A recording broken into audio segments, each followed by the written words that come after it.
दोस्तों, भारतीय cricket team इस समय दुनिया की सबसे मजबूत टीम है। फिर चाहे वह T20 फॉर्मेट हो, ODI फॉर्मेट या फिर टेस्ट ही क्यों ना हो, टीम ने हर जगह ही अपना दबदबा बनाया हुआ है। और दोस्तों, इस खेल में जो भारतीय टीम को ताकतवर बनाती है वो है इसकी बल्लेबाजी, गेंदबाजी और फील्डिंग। और हर क्षेत्र में ही बेहतर होने की वजह से क्रिकेट के खेल में आज भारत की टीम दुनिया की सबसे संतुलित टीम है। वैसे आज भले ही भारतीय टीम का दबदबा पूरे विश्व में छाया हुआ है, लेकिन एक समय तक ऐसा भी था जब बल्लेबाजी तो काफी अच्छी हुआ करती थी, लेकिन तेज गेंदबाजी में अच्छा न कर पाने की वजह से टीम को हार का सामना करना पड़ता था।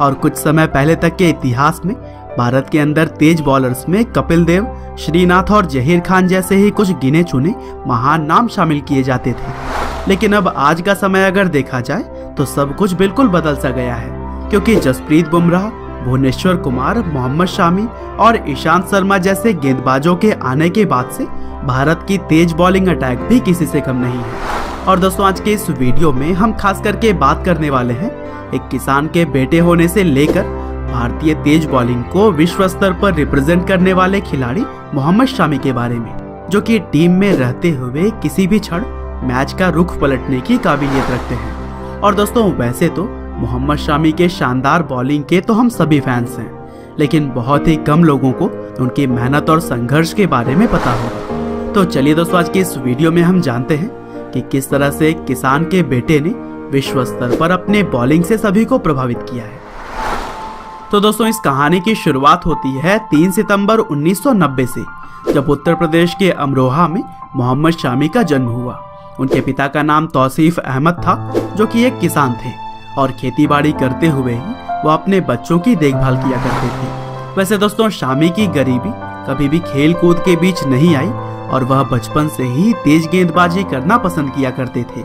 और फिर बचपन से ही क्रिकेट के अंदर जुनून को देखते हुए मोहम्मद शामी के पिता तौसीफ समझ गए थे कि इस खेल में उनका बेटा जरूर ही कुछ बड़ा करेगा। और इसीलिए वह शमी को 15 साल की उम्र में बदरुद्दीन सिद्दीकी के पास ले गए, जो कि मुरादाबाद के क्रिकेट कोच थे।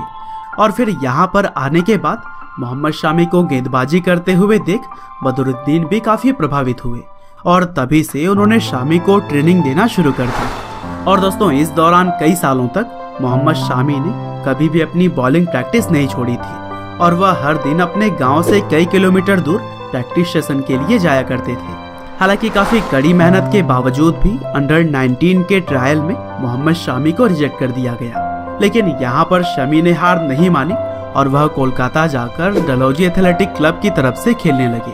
और दोस्तों, यहाँ पर खेलते हुए उनके शानदार लाइन लेंथ और स्पीड से देवव्रत दास काफी प्रभावित हुए और फिर उन्होंने शामी को 75,000 के कॉन्ट्रैक्ट के साथ अपनी टाउन क्लब में शामिल कर लिया। दरअसल देवव्रत बंगाल क्रिकेट एसोसिएशन के एक्स असिस्टेंट सेक्रेटरी थे और उन्होंने अपने घर में शामी को जगह भी दी थी, क्योंकि उस समय तक शामी के पास रहने तक की जगह नहीं थी। और फिर देवव्रत के कहने पर ही समरबन बनर्जी, जो कि उस समय बंगाल टीम के सिलेक्टर थे, उन्होंने बंगाल की अंडर 22 टीम में मोहम्मद शामी को शामिल कर दिया। और फिर इसी बीच मोहन बगान क्लब से जुड़ने के बाद शामी को सौरव गांगुली जैसे दिग्गज बल्लेबाज को बॉलिंग करने का मौका मिला। और फिर गांगुली ने भी शामी की सटीक गेंदबाजी को देखते हुए नेशनल सेलेक्टर से उन पर ध्यान देने का रिक्वेस्ट किया। और फिर इसी बीच 2010 में बंगाल की रणजी टीम में भी उन्हें शामिल कर लिया गया था। और फिर घरेलू मैचों में भी सभी का दिल जीतने के बाद इंडिया ए की तरफ से भी खेलने का उन्हें मौका मिला। और फिर लगातार शानदार परफॉर्मेंस के बाद से उन्हें आखिरकार देर ही सही लेकिन भारत के नेशनल टीम में शामिल कर लिया गया। और अपना पहला मैच उन्होंने 6 जनवरी 2013 को पाकिस्तान के खिलाफ खेला था।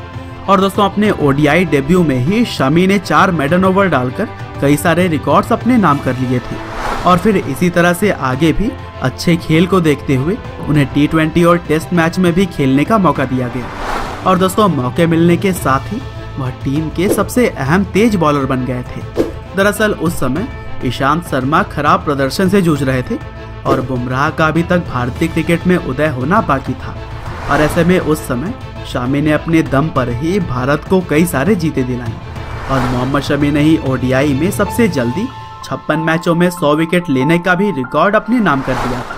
हालांकि आगे चलकर उनका करियर काफी उतार चढ़ाव भरा रहा, लेकिन तकनीक में सुधार करने के बाद से जब उन्होंने वापसी की, तब से ही वह भारत के सबसे अहम तेज गेंदबाजों में गिने जाने लगे हैं। और दोस्तों, मोहम्मद शमी को अपने पर्सनल लाइफ में भी काफ़ी सारे परेशानियों का सामना करना पड़ा, लेकिन इसके बावजूद उन्होंने क्रिकेट से अपना ध्यान कभी भी नहीं हटाया। और यही वजह है कि शमी को आज भी हम विश्व के सबसे बेहतरीन गेंदबाजों की गिनती में गिना करते हैं।